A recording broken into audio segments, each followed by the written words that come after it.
Okay, in this lesson, I want to talk about what economists call the big trade-off. Okay, the big trade-off is the idea that everything in economics is a trade-off, that every time you get something, you have to give something else up. And so we're going to kind of break it down this way. I'm going to use the spectrum idea again. So, a spectrum, again, or a continuum, if you will, is that everything follows along there. So, I did a political one the other day from um, conservative on the right to liberal on the left and so forth. So, this one we're going to look economically. So, over here, we're going to have full on capitalism. Okay. Um, and now I am using right and left because that's how a continuum works. I'm not meaning to imply necessarily that that capitalism is a far right Republican idea, although that is generally how it's seen. On the far left, you would have those communism, right? The idea of everything is equal here, and this is like full on free market. All right, so we hear a lot about socialism lately. Well, socialism is probably somewhere over to the left here, um, left of center, I would say.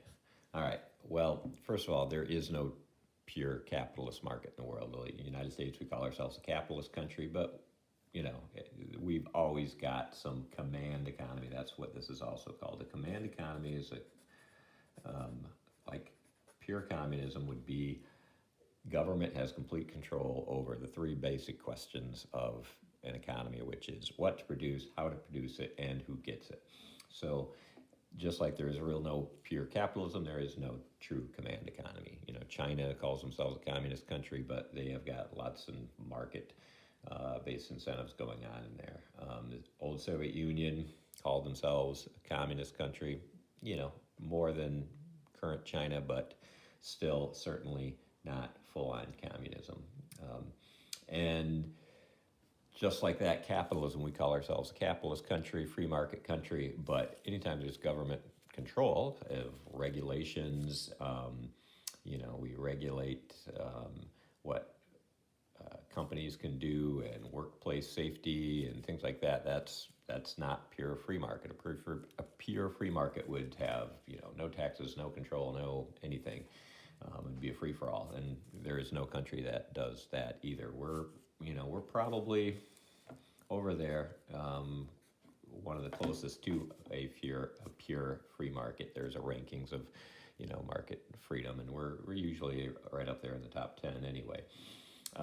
So China might be over here. It's kind of ironic that we're the two big competitors. We've got the biggest economy in the world still measured by GDP, but China is coming up quick.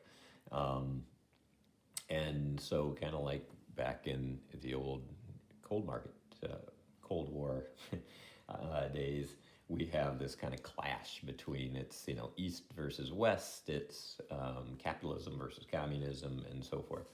Um, so anyway, the big trade-off, that's what we wanted to talk about today, the big trade-off. This is economists call everything in economics is a trade-off. You can't, um, you know, it's opportunity cost, right? If you use your money for one thing, you can't use it for something else. You faced a trade-off, right? If I bought a car with my money, then I can't put that money into remodeling a kitchen or whatever. If I use my time for producing this video, I can't be sleeping. So I gave up something as a trade-off. So the big trade-off in economics is how much do you want to trade the size of the economy for equality, income equality. So in theory, again, this is just pure theory here, a pure command economy, pure communist economy would have it says a small economy. Think of this pie right here is GDP, gross domestic product. That is the total size of the economy. But your trade-off, what you get for a small economy is you, in theory, would have perfectly evenly divided pie so that everybody would get exactly the same amount.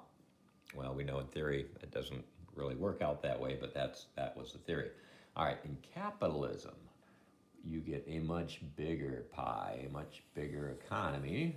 GDP again is much larger because you've got the freedom. The idea here is, right, people have incentives. In a command economy, if you know everybody's basically going to get the same, right? And that's Karl Marx's idea that from each according to his ability to each according to their need, everybody's going to get what they need. Well, then why am I going to work harder? Why am I going to go get more education or whatever? Because I'm not going to get anything more than the next guy. So you don't have the incentive, which keeps the economy small. Aggregately, there's, people just don't have the incentive. Over here in our free market economy, capitalism, that's another word for capitalism, free market, we have lots of incentives, right? The harder you work, then the more you can make. And in theory, right, you'd be no taxes or anything, so you get to just keep everything. Well, the trade-off for having such a big economy is you get huge wealth inequality. You get a few people, just a few people here. You get the Bezos of the world, the Amazon guy, right? You get the Bill Gates of the world, started Microsoft and became incredibly wealthy. We're talking, around $100 billion, and that's billion with a B. To put that in perspective, that's $100,000 million. So a lot of people talk, man, it'd be great to be a millionaire.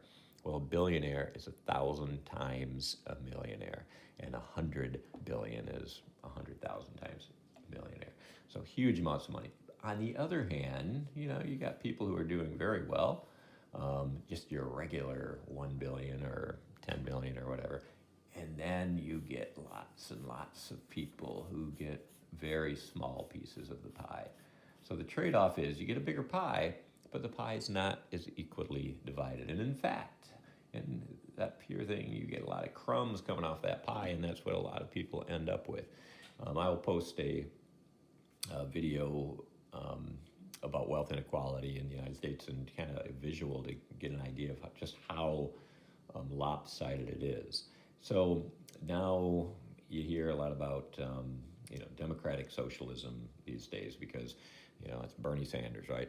I'm a democratic socialist, and that's his thing. So where does that fit in? Well, he is this socialism. You'd probably think of a lot of European countries.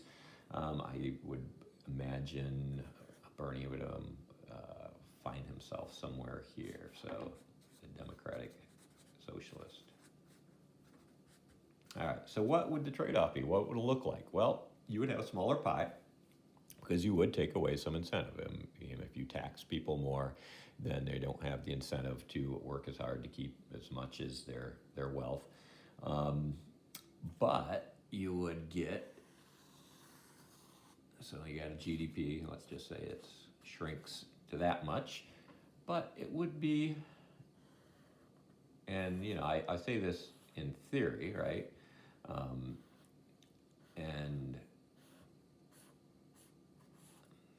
But it's something that has been tested, and you can apply it to a lot of different economies, and it holds out pretty well. So you look at European economies; they've got their GDP maybe isn't quite as big as ours, per capita, but it is more evenly divided. So this is just a theoretical view here, but the idea would be you wouldn't have these crumbs. Nobody would be getting just a crumb because everybody would be provided with at least, health care. Everybody in theory would have adequate food and maybe shelter, and college would either be free or, just much more affordable. So that would equalize this. These people with the crumbs would have access to all of that, which would give them a bigger slice of the pie. All right, what's the trade-off? These people are going to have a smaller piece of the pie because they are going to be taxed more. Now, one of the big, I think, misunderstandings of democratic socialism is everybody thinks, oh, I'm going to be paying so many more taxes. These people here, you're not going to pay any more taxes. And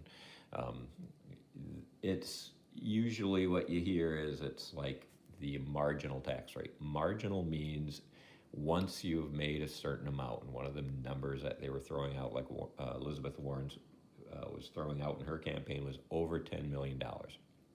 But up until $10 million, you're still taxed at lower tax rates like everybody else. But after you've made 10 million, and that's in a year, or maybe it's, after you make 2 million a year, whatever, that marginal tax rate starts to go up and it starts eating more and more into it.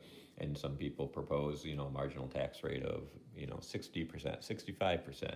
And they think, well, you're going to take 65% of somebody's money. No, only 65% after they've already made 10 million. Back in the 1950s and 60s, when our economy was doing quite well, our marginal tax rate was around 90% when you got up to the very higher income levels, and we had a much more even division of wealth. Well, starting around the 80s, the old trickle-down idea that came from Ronald Reagan was really, that less government is better and less taxes is better, and we need to give people incentives, and we did, but maybe we went overboard because we have the highest division of wealth we have ever had in our country right now. So what I advocate is, here's where we are, which is great for a few people and not so great for a whole lot of people. And so can we even that up a little bit? And yes, there will be a cost. That is the big trade-off. We are going to have to, we give up a little bit, but the average person, in theory, would not see, a decline. In fact, they would see a benefit from this, and they would not necessarily pay higher taxes, the average person. Interesting enough, a lot of the people here, like the Bill Gates and the Warren Buffetts, they are saying, please do this. This is insane that we get to keep so much money. Bezos, on the other hand, not so much. He's the richest man in the world, and he kind of likes it that way. He'd like to keep it that way. It's kind of a game to him. But if you go back to that marginal tax rate chart I did before, or I'm sorry, not marginal tax rate, marginal benefit. If you think about it this way, how money can work just like this, just like cookies do or anything else, right? You get less marginal benefit the more money you have, right? If you give money to a poor person, if you take some of this money and you transfer it over here, they get a lot more benefit. If he took $1 million, Jeff Bezos, and transferred it over to somebody over here, imagine the benefit that would give to this person, but he wouldn't even miss it. It'd be like couch change to him. So the marginal benefit of the next $1 million or so for somebody like Bill Gates and Jeff Bezos is very little. But you transfer some of that money here and there's a lot higher benefit. So you can make an economic argument that, there is reason to transfer some wealth. And I know it's got a very negative connotation, transfer of wealth. We shouldn't be, doing the Robin Hood. But economically speaking, there is an argument to be made for it. Okay, the takeaways from the big trade-off. First of all, that there's always a cost. There is no free lunch. That's what opportunity cost is about, that there's always going to be a trade-off if you're going from one option to another. You can't have it all. So if you go from the big economy, the trade-off is you're going to be less evenly divided. And if you want to be more evenly divided, then you are going to have a smaller economy, smaller GDP, if you will. Similarly, there is no pure capitalism or pure communism. That is a myth, that we are not a pure free market economy. There is doesn't exist one in the world, and just like there is not a pure communist or command economy in the world. Everybody really is a mixed economy. The question just becomes, where along that spectrum do you want to be in that mixed economy? Another takeaway, in the U.S., our wealth is the most unevenly divided it has ever been since we've been tracking it. There's something called the Gini Index, pronounced like genie, genie in a bottle, named after the guy who came up with the index. And the United States has been tracking that for over 50 years, and it's the most divided we've ever been. And historians look back to the Roaring 20s when we talked about a big division of wealth, or the Gilded Age, 1890s, and our division of wealth today is even more than it was then. And this next one is, I think, a big important point for a lot of people. High marginal tax rate when you hear a lot like they're going to raise your taxes, they're going to raise your taxes.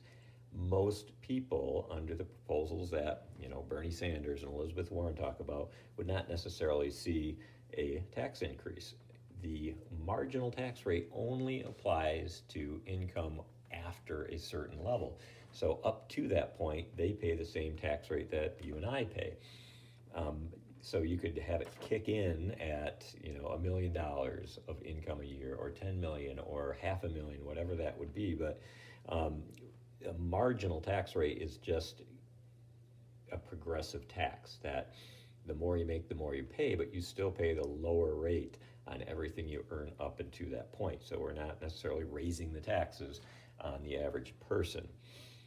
And then lastly, you can see from another lesson I did in marginal benefit, when we talked about the demand curve, marginal benefit curve sloping downward, that a transfer of wealth from a very rich person to a poorer person gives more relative value to that poor person than was lost by the rich person. So again, putting that money in at the bottom of the economy, demand side economics, as I like to call it, as opposed to supply side trickle down theory, would provide more relative benefit to that person who's receiving it. So you transfer money to people in the bottom of whether it's free healthcare or whatever kind of benefit you're giving them, that provides much greater value to that person than might be lost from the person who is paying the higher marginal tax rate.